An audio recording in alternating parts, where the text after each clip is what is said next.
Хайо, скоро Хэллоуин, и я уверен, что многие его даже не будут отмечать, по крайней мере там, где я живу точно. Но все же, если вы из тех людей, что очень любит этот праздник, я думаю, вы будете не против, чтобы посмотреть что-нибудь праздничное. Да, с атмосферкой, как говорится. По ту сторону изгороди, или же за садовой оградой. С этим мультом я познакомился буквально в этом году, еще до всей этой шелухи с карантином. Хотелось найти и посмотреть что-то интересное, отвлечься от тон тайтлов аниме, которые я смотрел почти ежедневно. Я нахожу этот мульт и врубаю первую серию. Мне вроде как зашло, включая вторую, третью и дальше поехало. Сюжет здесь рассказывает о двух братьях, что заблудились в лесу неизведанные, он если что так называется, и пытаются найти дорогу домой. На пути им попадаются различные приключения, чудища и много чего непонятного, но в то же время так манящего. В местах мульт может показаться чересчур детским, потому что он вообще был сделан для детей. Логично, правда? Таковы условия детских телеканалов, но это не значит, что там нет чего-то интересного для людей постарше.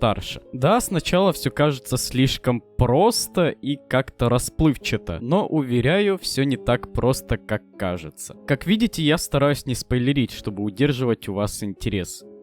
Ну и чтобы не получить в комментариях пиздюлей. Мульт по-настоящему сможет затянуть вас в свой мир и пропитает духом осени и Хэллоуина. Отдельное внимание тут следует уделить именно саундтрекам. Они реально прикольные. Чего только стоит песня Зверя. Приди ко мне, душа, заблудшая в потемках, иди на свет, не протився судьбе.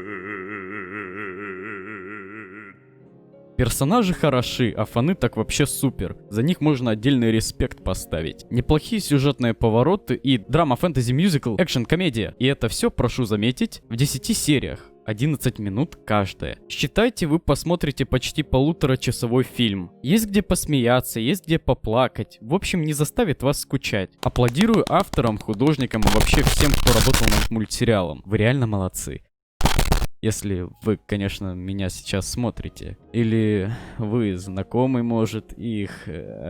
Ладно, я еще не настолько популярный. Ну что ж, рад был с вами повидаться, ну а я в ТикТок. Еще я замечал, как некоторые говорили, что этот мультсериал похож чем-то на Gravity Falls. Кстати, тоже мой один из самых любимых мультсериалов. Возможно, вы даже найдете сходство с Gravity Falls в некоторых моментах. Наверное, это потому, что Алекс Хирш, автор Gravity Falls, и Патрик Макхейл, автор этого мульта, знакомы и вроде как дружат. Поэтому, если вам понравился Gravity Falls, я думаю, вам определенно должен зайти и по ту сторону изгороди. Кстати, рекомендую посмотреть этот сериал дважды, так как после повторного просмотра вы сможете найти новые и интересные штуки, которые вы раньше не замечали. По крайней мере, я недавно пересмотрел, и любовь к этому мульту стала еще сильнее. Мультсериал так-то не длинный. Повторюсь, всего лишь как полуторачасовой фильм, а впечатления приятные и теплые. Лично мне мульт очень понравился, и я его рекомендую всем, кто хочет проникнуться атмосферой осени, падающих листиков и тыквы. Кстати, там реально много тыкв и листьев. Буду надеяться, что вы проведете эту осень с теплотой и уютом. А дальше ведь зима, а это еще больше сериалов и фильмов. Ну и, конечно же, посиделок дома с чайком. Если хотите, чтобы я и дальше творил такой формат, то дайте мне знать. Ну а я пошел ставить тыквы в своем подъезде.